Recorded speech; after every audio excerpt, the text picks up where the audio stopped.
Bonjour, je suis Jean-Cyr Mekamedep, auteur du programme Entreprendre et réussir en Afrique. C'est un programme qui vous accompagne dans la réalisation de vos projets ici en Afrique. Dans le cadre de l'accompagnement des porteurs de projets dans la rédaction de leur plan d'affaires pour postuler à des financements, aujourd'hui, j'ai été invité par M. Lucien. Bonjour, M. Lucien. Bonjour, coach. Ok, M. Lucien fait partie des porteurs de projets que nous sommes en train d'accompagner actuellement. Mais pour bien faire son travail, son business plan, nous avons jugé bon de venir voir comment ce qu'il est en train d'élever les poules pondeuses actuellement chez lui à la maison. Parce que son projet, c'est donc faire l'extension de cette ferme. Donc, au lieu de rester seulement à cette bande d'environ une centaine de poules pondeuses, c'est bien ça, non? Bien ça. Voilà, donc il veut aller à 500, pourquoi pas 1000. Donc, nous vous invitons à regarder, à suivre un peu qu'est-ce qu'il fait ici de façon pratique. Et il y aura une deuxième partie de cette vidéo, là où il va partager son expérience parce qu'il a déjà eu les premières ventes au niveau de cette bande-là. Mais aujourd'hui, il y a un petit souci au niveau de la pente. Il va vous expliquer quels sont les obstacles, les difficultés, les opportunités pour que vous sachiez si vous allez vous lancer dans cette activité ou pas. Alors, monsieur Lucien, tu vas nous faire donc visiter ta ferme. Ok. Ok, mais donc, suivez-nous.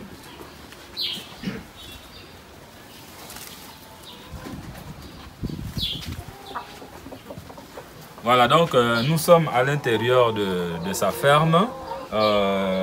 Ici, donc nous avons des pondeuses qui sont déjà là. On peut ouvrir un peu légèrement.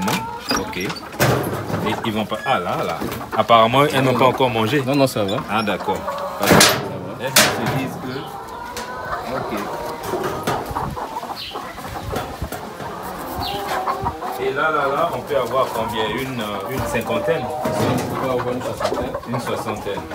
Une soixantaine de poules pondeuses. Ok. Ça, c'est un pondoir. Un pondoir. Ok. Et là-bas, ce sont les abreuvoirs, les mangeoires et les pondoirs. Ok, d'accord. Mais on comprend qu'il y a un grand travail à faire ici. Hein. Déjà, quand je vois la toiture, ça demande quand même beaucoup de soins. Et je comprends pourquoi vous voulez être appuyé. Parce que tout ça là, ça coûte quand même de l'argent. Et surtout s'il faut étendre, s'il faut agrandir, ça demande des moyens financiers. Ok, donc tu dois avoir deux compartiments. Il y a un autre compartiment là-bas. Oui. Ok, on peut aller visiter. D'accord. Ok.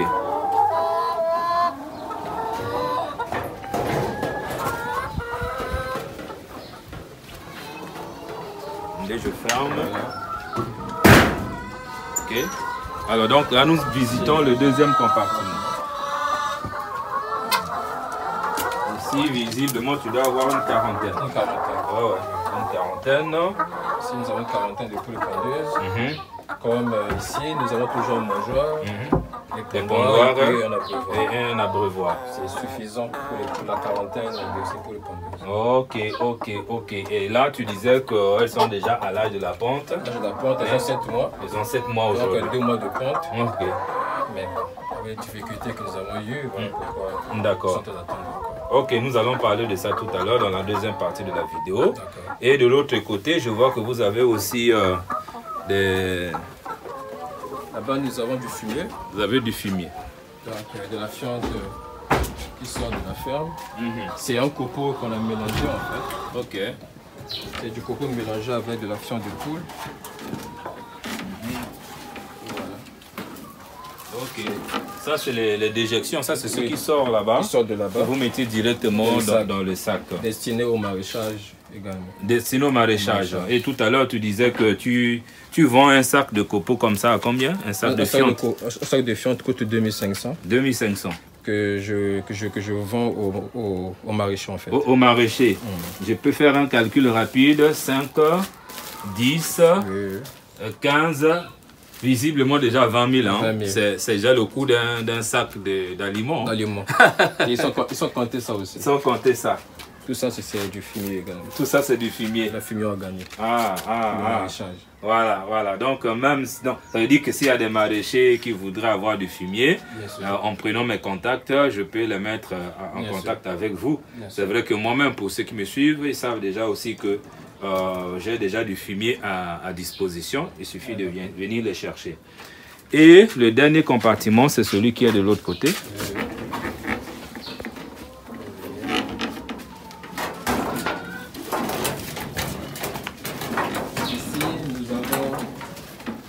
Ici, nous avons des alvéoles destinés, normalement, c'est là on place les œufs. Les œufs. Qui sont destinés à la vente. Ok. Et là, nous avons l'aliment de bétail qui est là, c'est la pente. Ok. La pente qui est ici.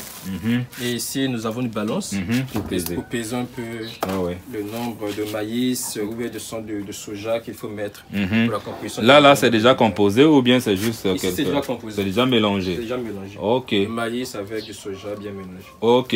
Mais tout à l'heure aussi, tu vas nous donner une idée sur comment est-ce que tu fais pour fabriquer. Parce que tu as dit que c'est toi-même qui fabrique ton aliment. Ça aussi. Et ça, c'est déjà intéressant. Alors, vous achetez une palette comme ça à combien? Généralement, moi, je fais juste la compensation avec mes clients, les West Africains. Donc, je leur dépose ces palettes avec des œufs. Et eux, une fois qu'ils auront utilisé ces œufs, ils le gardent pour moi, en fait. Et je viens seulement les rechercher pour les emmener dans le champ. Génial, hein? Ça, c'est des choses que... C'est gratuit, en fait. Ah, c'est gratuit, c'est gratuit. Mais est-ce que tous les clients des œufs font comme ça? Bon, ce sont des clients dans les supermarchés, c'est eux qui font comme ça, mais pas des clients, je peux dire, les individus en fait, les individus non. Ah, d'accord. Mais des clients qui sont dans les supermarchés, quand je dépose, à la fin, je viens chercher. Ah, d'accord. Ils me réservent déjà ça. Ah, d'accord. C'est un partenariat en fait. Très bien. Voilà, vous comprenez qu'il y a toujours des choses à faire pour éviter des coûts supplémentaires. Donc là, nous avons fini la visite. Merci Lucien de nous avoir fait visiter ton poulailler. Nous passons maintenant à la deuxième partie de notre vidéo qui sera donc consacrée au retour d'expérience. Donc, suivez.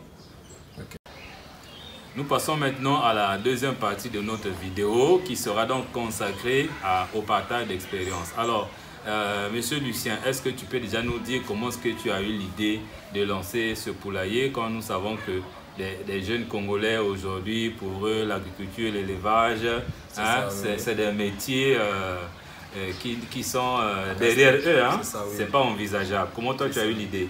En fait, j'ai suivi un reportage sur Canal+, qui parlait d'un Sénégalais qui s'est engagé dans le domaine, qu'on appelait Baba Kango. Il a commencé tout petit avec un élevage de 60 poules, 60 poussins chers. Et au fur et à mesure, il a trouvé des opportunités jusqu'à ce qu'il a développé sa grande ferme. Jusqu'à atteindre à peu près quel chiffre d'affaires? Aujourd'hui, il a un chiffre d'affaires de 42 milliards de francs CFA. 42 millions ou milliards? 2 milliards. 42 milliards de francs CFA qu'il réalise par an. Voilà. Et s'il y a des jeunes qui nous écoutent, qui pensent qu'il n'y a pas de l'argent à gagner, 42 milliards, ça dit beaucoup. Hein? Alors, mais ils peuvent aussi se renseigner, c'est le groupe Sedima. Donc, ils peuvent taper sur Internet, le groupe Sedima. Le nom de l'entrepreneur, c'est Baba Kango. Ok. Alors maintenant, toi, comment tu as commencé? Aujourd'hui, tu es à une centaine de têtes. Est-ce que tu as commencé avec 100, avec peu? Et où est-ce que tu as eu l'argent? Moi, j'ai débuté avec 25 poussins que j'ai commandés, avec la bourse que j'ai obtenue à l'université Mayambambi en tant qu'étudiant en deuxième année. Donc, une fois que j'ai eu cette bourse-là, je me suis dit je ne ferai pas comme les autres jeunes en train de dépenser de l'argent bêtement.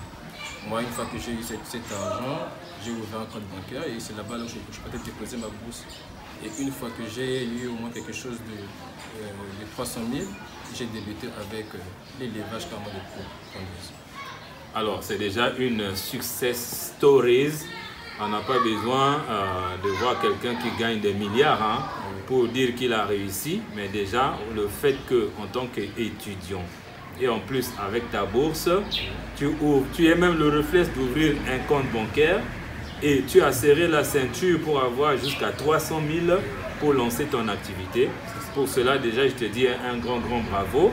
Et si des gens qui sont en train de nous suivre aujourd'hui, si vous avez besoin de soutenir un jeune Congolais, pour moi, c'est Lucien que vous devez soutenir parce que déjà, il a montré ses preuves. Alors, Lucien, avec ta bande de 100 pondeuses, lorsque ça donne bien, tu peux avoir combien de palettes d'œufs à vendre, soit par semaine ou par mois? Et quel est à peu près ton chiffre d'affaires que tu fais avec ça? Bon, avec les 100 pondeuses que j'ai, le nombre de la production journalière est au moins à 3 palettes par jour. 3 palettes, 2 palettes et demie par jour. Et si je compte un peu, pour arriver un peu au niveau du chiffre d'affaires mensuel, vous pouvez être au moins à 275 000 par mois. Et lorsqu'on enlève encore un peu de charges, vous avez au moins un bénéfice au moins de 100 à 135 000. En tout cas, 100 000, 135 000, c'est déjà au-delà du SMIC. Hein. Oui, c'est déjà au-delà du SMIC. Et comme là, et certainement, tu vas te faire appuyer par un fonds grâce à l'accompagnement de la Fondation COSAL, dont je loue déjà les efforts avec qui nous sommes en partenariat. C'est sûr que tu vas aller plus loin. Alors, tu envisages passer de 100 à combien de têtes pour avoir à peu près quel chiffre d'affaires et dans combien de temps? Avec le partenariat COSAL et le FIDA, j'envisage passer à 1000 pondeuses, tout simplement, tout d'abord pour satisfaire d'abord ma demande, parce que j'ai une forte demande en ce moment, donc il me faut au moins 1000 pondeuses au moins pour satisfaire. Et je compte également sur d'autres partenaires aussi également qui veulent bien m'appuyer pour qu'ensemble nous puissions faire quelque chose pour notre pays, contribuer au moins ne fût-ce qu'à réduire 2 à 3% des importations des œufs de table. Ok, mais comme dans chaque activité, les difficultés ne manquent pas. En t'entendant, tu as dit que tu as déjà des clients. Est-ce que tu as déjà eu des problèmes où tu as déjà vu des concurrents ou d'autres qui fournissent les œufs, mais qui n'arrivent pas à trouver les clients, ils n'arrivent pas à vendre? Est-ce que tu as déjà vécu ça dans ton expérience? Bon, principalement, non, pas encore. C'est vrai, j'ai eu des difficultés au début, quand j'avais débuté avec ma ferme, tout simplement. J'étais plus jeune que ça et j'avais du mal à convaincre en fait les clients, les Ouest africains, parce qu'ils se disaient que c'est sûr que ce sont des œufs volés. Ce n'étaient pas des œufs de bonne qualité. Alors ça a commencé avec un Ouest africain, il m'a dit on met la bonne palette, et j'ai emmené et il a vendu ça en 2 jours. Il a constaté qu'aucun client ne s'est plaint. Ensuite il m'a encore appelé, il m'a dit d'emmener 4 palettes. Et lorsqu'il m'a dit d'emmener 4 palettes, vu le nombre de poules que j'avais, 25, avec une production journalière de 15 à 20 œufs, je n'ai pas pu satisfaire la demande, puisque pour un seul client. D'où j'ai trouvé l'opportunité d'investir encore plus afin de multiplier le nombre de palettes, afin de faire un grand chiffre d'affaires. Ça, c'est une très belle expérience de quelqu'un, on appelle ça from zero to hero. Donc, effectivement, oui, même si c'était moi, j'allais peut-être imaginer la même chose. Un jeune qui a des palettes d'œufs, c'était pas sa faute. Pas ça, oui. On l'a compris. Ah, oui. Mais au moins, tu as montré de quoi tu es capable. Ok, alors ça c'est la difficulté que tu as eue au début et tu as contourné. Maintenant, quand nous parlions tout à l'heure, quand nous préparions cette interview, tu disais qu'en ce moment, il y a rupture de la pente parce qu'il y a eu rupture d'aliments, notamment le maïs. Tu peux nous en parler un peu plus? D'accord, ok. J'ai débuté avec la pente il n'y a pas très longtemps, ça fait 2 mois de cela. Maintenant, ensuite, j'ai eu un problème de rupture tout simplement parce que le maïs se fait rare actuellement dans notre ville de Brazzaville. Et nous savons que le maïs fait partie de l'aliment de bétail, fait partie d'une composition très enrichissante dans l'aliment de bétail. Et comme j'ai pas le maïs, j'ai que d'autres éléments nutritifs, cela sera impossible de composer l'aliment de bétail. Du coup, j'ai eu une rupture au moins de 2 semaines où j'ai pas donné un aliment de qualité. Et la pente a baissé jusqu'à ce que je sois arrivé à un niveau où je n'avais plus de œufs. Ça s'est répercuté quelques semaines encore après. Mais le fait que j'ai trouvé l'aliment de bétail, j'ai trouvé en fait le maïs. J'ai donné le maïs depuis lundi, mais là j'attends que les clients qu'on a reprise en fait. Je comprends en fait, tout simplement c'est parce que c'est la rupture du maïs qui a posé problème. Ok, donc ça signifie que tu fabriques l'aliment toi-même.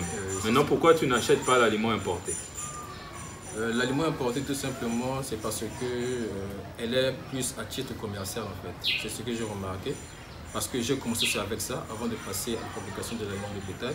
C'était à titre commercial. Je prends un exemple. Pour l'aliment importé, lorsque vous prenez des poussins depuis l'âge de 1 jour jusqu'à ce qu'ils vont prendre, vous avez une probabilité que vous puissiez prendre à l'âge de 6 mois ou 7 mois. Mais tandis que si vous fabriquez l'aliment vous-même, avec des quantités qu'il faut que vous mettez dans l'aliment de bétail, vos poules peuvent arriver à 18 semaines, soit 4 mois et demi, 5 mois. Le début de la ponte commence déjà.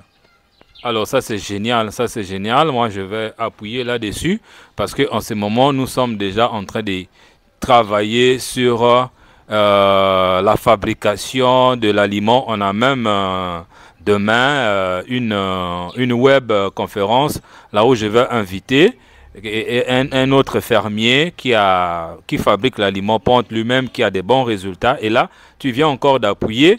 Et ce qui est merveilleux dans ça, c'est que quand on fabrique nous-mêmes, on a la possibilité d'utiliser les intrants locaux et nous-mêmes on peut les cultiver, ces intrants-là.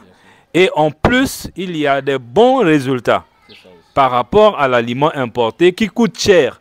Donc on se dit que si on travaille la main dans la main, on va résoudre très rapidement le problème de la qualité de l'aliment et du coût de l'aliment. Et ça, c'est important. Ça, c'est important. Mais est-ce que tu es ouvert à ce que nous fassions une vidéo prochainement? Comme ça, tu vas expliquer un peu comment est-ce que tu fais, les intrants que tu mets, tes formulations pour continuer à édifier ceux qui veulent se lancer? Bon, pour ça, il n'y a pas de problème. Je vais montrer tout simplement ce qui se passe. Parce que moi aussi, j'ai trouvé une opportunité de sens où, avant, je ne comprenais pas en fait de qu'est-ce qu'on mettait dans l'aliment de bétail. Mais j'ai fait des recherches sur Internet. Mais il y a eu des trucs que dans notre pays, c'est un peu rare, comme le sorgho, il n'y en a pas. Mais j'ai remplacé ça par l'arachide en fait. Et ça donne quand même. Et à base de ça aussi, j'ai trouvé une opportunité aussi de rentrer, dans les années plus tard, peut-être que je rentrerai dans l'agriculture parce que c'est une opportunité pour nous, les agriculteurs, parce que nous sommes des grands consommateurs de maïs, d'arachide et de soja. En tout cas, moi je retiens déjà deux cultures sur laquelle j'invite tous les web auditeurs qui veulent se lancer dans l'agriculture de s'investir à fond. Il y a le maïs et il y a aussi les arachides. Voilà, même le maïs, même le manioc, même dans l'aliment poisson, désormais on peut utiliser aussi la farine de manioc. Donc le maïs, les arachides et le manioc, non seulement que vous allez nourrir les populations avec le produit brut, mais vous pouvez aussi contribuer à l'expansion de l'élevage dans notre pays. Alors, avant de terminer cette vidéo, je voudrais que tu nous parles, tu parlais d'une collaboration que tu as lancée avec un fournisseur de maïs, de façon que l'achat de maïs ne te coûte pas cher et que le fournisseur lui-même puisse se retrouver, parce que c'est des genres de complicité, des combinaisons que nous devons faire la promotion en Afrique. Parce que si on doit fonctionner comme les blancs, entre guillemets, je sais qu'ils ne sont pas blancs, mais on les appelle les blancs, si on doit fonctionner comme eux, mais ça va être très compliqué. Mais on a nos solutions à nous, mais qui doivent être connues. Donc, quelle est la solution que vous avez trouvée en ce moment-là? D'accord, merci. En fait, ça s'appelle la négoce. Hein. J'ai fait de la négoce, tout simplement. J'ai contacté un jeune comme moi aussi, sur Internet, tout ça là, on s'est vu. Et lui, il fabrique en fait le maïs. Il a le maïs avec lui. Ici au Congo? Ici au Congo. Il a le maïs avec lui.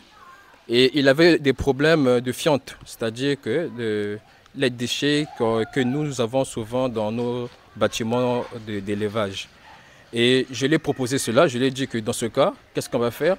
Moi, je te fournis de la fiente et en compensation, toi tu me donnes du maïs pour que je sois tranquille avec l'aliment de bétail, parce que j'ai réfléchi dans plusieurs jours sur comment trouver du maïs, surtout que nous avons des difficultés actuellement, et je lui ai fait cette proposition. Du coup, on est tombé en partenariat et nous sommes mis d'accord pour ça.